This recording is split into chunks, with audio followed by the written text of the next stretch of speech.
Coming to you from an undisclosed location somewhere deep in the heart of the Santa Monica Mountains, I am your intrepid host, L.A. Marzulli. Welcome to another episode of Questions with L.A. If you've got a question, questions at lamarzulli.net. That's questions at lamarzulli.net. We'll get into your questions, but first, a word from our trusted sponsor. Recent forecasts predict that the summer of 2024 will be one of the hottest ever on record, with temperatures expected to soar into the triple digits in many areas. You know, folks, I live in the Santa Monica Mountains, and last week it was 110 degrees.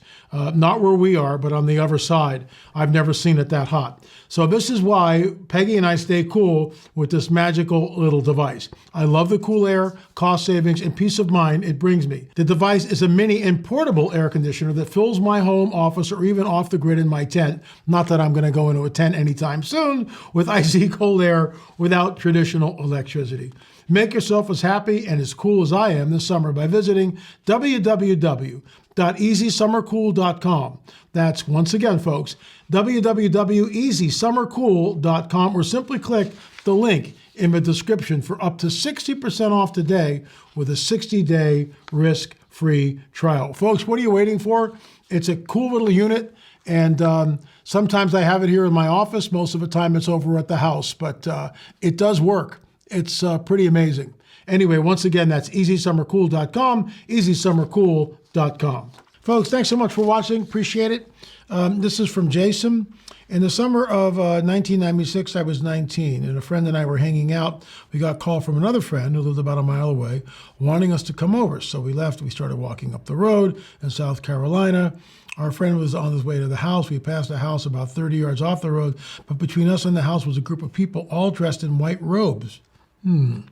Like monks would wear, except white instead of brown. They were walking in a procession around a fire. It freaked us out, but we kept going until we reached our friend's house. As we were telling him about the weirdos, as we called them, a giant UFO, round with a glow like the sun and lights red and white, flashed around the center of a sphere, came over the tree line and hovered above us, close enough to us where if I had a rock, I could have most likely hit it.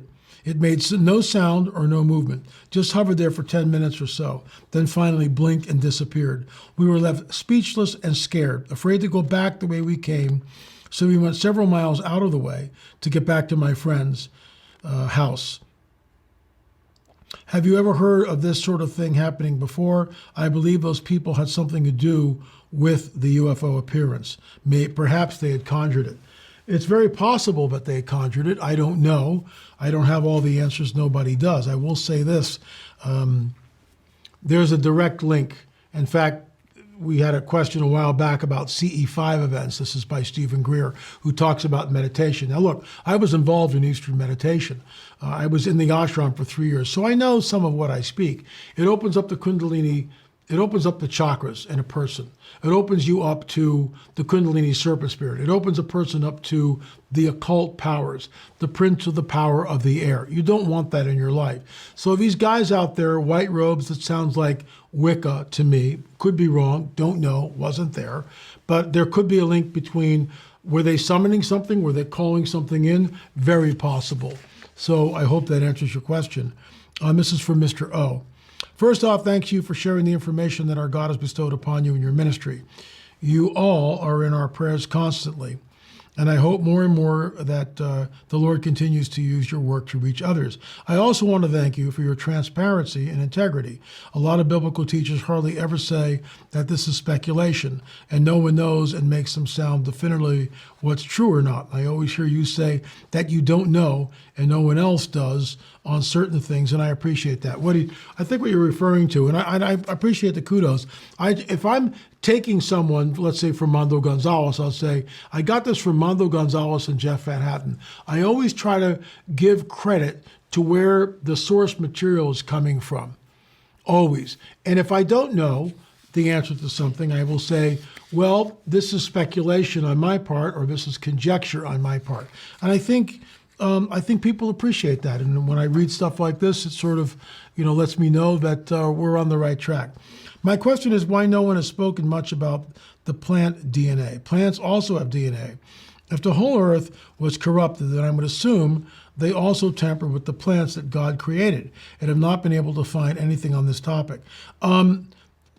He goes, I am curious, not knowing what I do if some of the plants that are consumed, mainly psychedelics, are not created by God, but a tampering of some sorts. Specifically thinking about how the people in the Amazon jungle knew they had to mix two plants together in order to get ayahuasca that was discovered. Just like everything else, it has to be taught.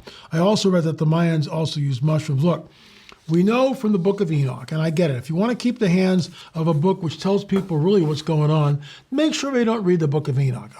People will take offense at that, but sit down and read Enoch 1, because it tells you exactly what Genesis 3:15 is talking about. It's the influx of the fallen angels, mixing of the seed, Genesis 3:15. But there's also an angel that's mentioned that taught human beings the art of cutting roots and what they did. One of these fallen angels, I think it's Baraquiel, I'm not sure how to pronounce it, taught how to kill the embryo in the womb. I mean, it's right there in the book of Enoch. I'm not making this stuff up. So how do you get the complexity of ayahuasca? How does anyone figure that out? I think it was given to people, whether it was a shaman, a witch doctor, whatever, a medicine man, that information was given to them, just like we read about in the book of Enoch. Folks, the supernatural world is real. There's no doubt about this. We do shows on it. And fallen angels are real. And there's this interchange between, look, when a shaman or a necromancer or a New Age practitioner opens his or herself up to the second heaven, they will get information. There's no doubt about it. But what is the source of that information? And that's why the Guidebook of the Supernatural warns us specifically not to engage in shamanistic activity. I hope that makes sense, and thank you for writing in. This is from Yvonne in Cookeville, Tennessee. L.A., what is your take on the history and or significance of the Book of Mormon? A friend sent me the book, and I'm noticing similarities in the names and places and persons, such as the Nephites, to name the book of etc. Now, she wrote this in May 18th of 2023, so we're in a heap of trouble here. But Yvonne, I will say this, that this is channeled information, in my opinion. The Book of Mormon is not, and with all due respect to Mormons, and I've been around enough Mormons to know that the Book of Mormon, it's not a new revelation. It is a book that was given through this talking salamander and the gold books that were there. Now, with all due respect to Mormons, you can believe what you want to believe. People have a right to believe whatever they want to believe, and I'm not going to disparage their beliefs. But I will say this, that in my opinion, the Book of Mormon was channeled information, and it's not to be trusted. It's just like the Urantia book. It's the same thing. Channeled information comes from the lower astral, comes from a fallen angel. When a medium goes into a trance, that information that is given to the medium comes from the second heaven. There is an entity. Automatic writing, like we talked about in our 2 Fatima films, automatic writing is an occult technique. We're told not to do this. So that's my take on it, with as much as I can, without outright denouncing it. I'm trying to be as nice as I possibly can. I would run to the nearest exit. Get grounded in the Word of God. The Word of God, the Bible, the King James, or whatever translation you want to read, has a thread of prophetic literature from the book of Genesis, the very first book, to the last book, the book of Revelation. That thread of prophecy, which is connected, is astounding. But it takes a student of prophecy to go in and look at it. It's one of the reasons, in my opinion, that the church today, our church, the Christian church, never talks about prophecy, which is why the people of the world are ignorant. Let me give you an example. Amos 9:14 says this, and this is very pertinent to everything that we see going on right now in the Middle East. I will gather the captives of my people Israel. I will gather the captives of my people Israel. They will build the waste cities and inhabit them. They will plant vineyards and drink the wine from them. They will plant gardens and eat the fruit from them. I will plant them in their land, and never again will they be plucked up from the land that I have given them. says the Lord your God. Amos 9:14. Read it for yourself and understand that those are all prophecies. I will regather the captives of my people Israel, prophecy 1. They will plant vineyards and drink the wine, prophecy 2. They will plant gardens and eat the fruit, number 3. I will plant them in their land, and never again will they be plucked up out of a land that I have given them. There it is. Never again will they be plucked up out of a land I have given them. If Israel is moved out of a land, then we don't know how to read prophecy, but Israel will not be removed out of a land. Trust me, God knows what he says. This is why prophecy is so important. So I hope that makes sense. This is from Christina. I just watched your episode about what dream catchers really are, and I spread the word to the rest of my family. And all of us went through our houses. All of us went through our houses and got rid of any dream catchers laying around, as well as pictures and jewelry with dream catchers in them. Dream catchers are big in Western decor, as we have, and we also have a Native American background. So it was natural for us to have them around, besides the fact that I use them in horseshoes for means of a living. This could explain why, even being a born-again Christian, I was spiritually tortured in the experiences I had for several years in the house. Let me just back up and just tell you, my question now is this. Since going through my jewelry to get rid of dream catchers, I see that I have a lot of earrings that look similar to mandalas. Do I need to look, here's the deal. We were at a conference in Texas a while back, and actually, it was 2024, it's this year. And we were there, Dan Cressman, thanks Dan for having us there, really appreciate it. And there was a woman who came to the conference, and we went to her house, and the Lord was all over it. I mean, absolutely all over it. And I want to thank my good friend Mike Hamilton for being there. He bears witness to this. So we're sitting at a table, and Mike's here, and the woman is here, and I'm across from the woman, and Pastor Dan Cressman is over here. And I'm looking around, and I'm praying to the Lord because I'm trying to figure out what's going on. And all of a sudden, the Lord gave us insight as to why this woman was being plagued by demons in her house. Her covering, her husband, not her father, excuse me, her husband had passed away several years before. And this woman wasn't getting any sleep at night. She was being chased out of her bedroom. She was sleeping on the couch, and these entities would constantly harass her. Well, she had all around with her paintings of Native Americans, shamans, all this other stuff. And the Lord drew us right to the place where on the mantle, the most important part of a home is the fireplace with the mantle. This was in the living room. On it were all sorts of, dream catcher like.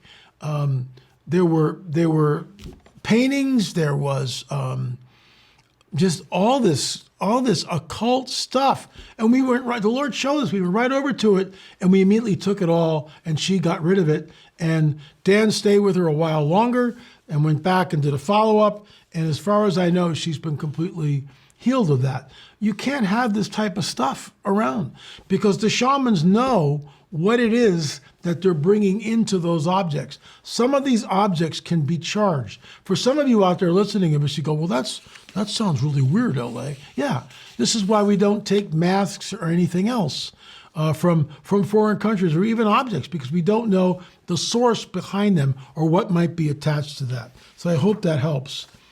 This is from James. I failed to spell check the email I just sent. I meant to type demons. Aren't you concerned about the demons who once inhabit? Okay, so she writes this.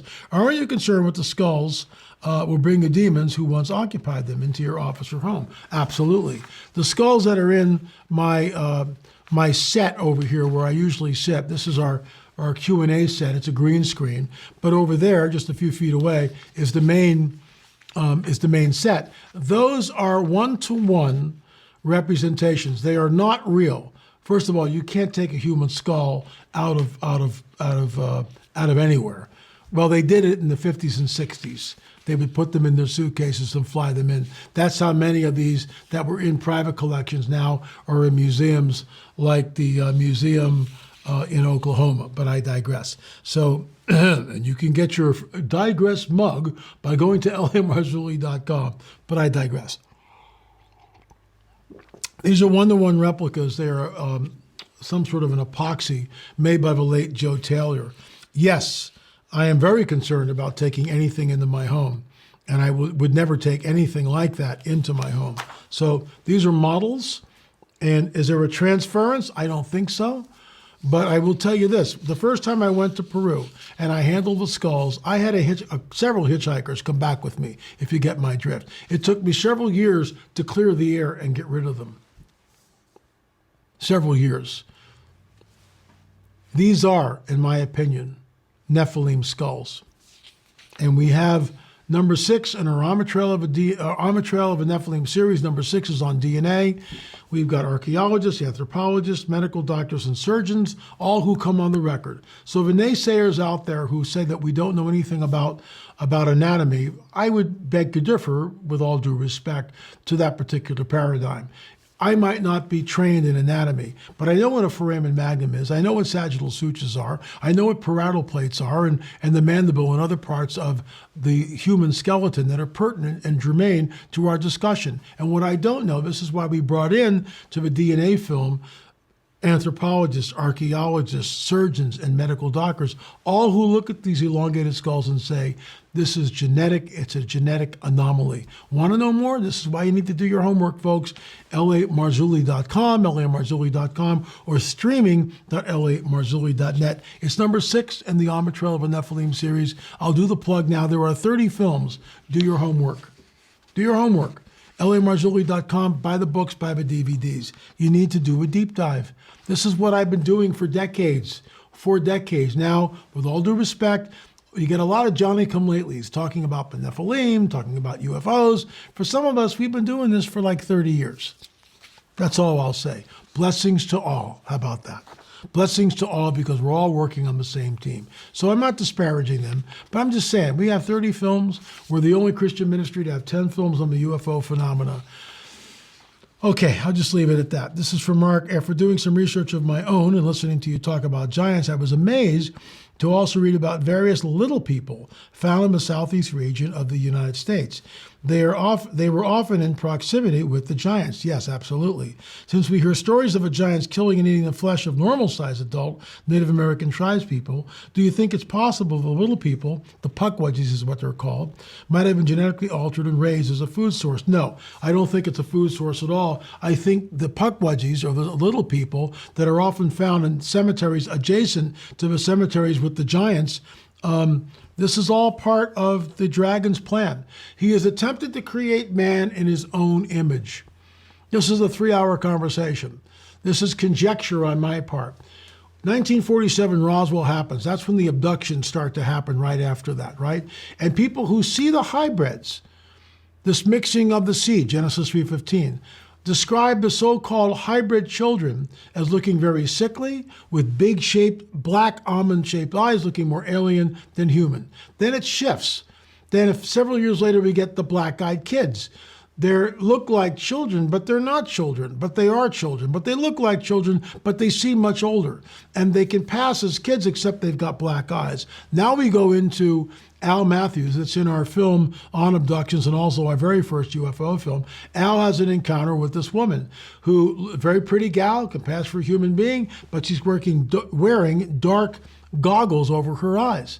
When she takes off the goggles later on and Al pushes her away as she's trying to kiss him, Al pushes her off his lap and the eyes shapeshift.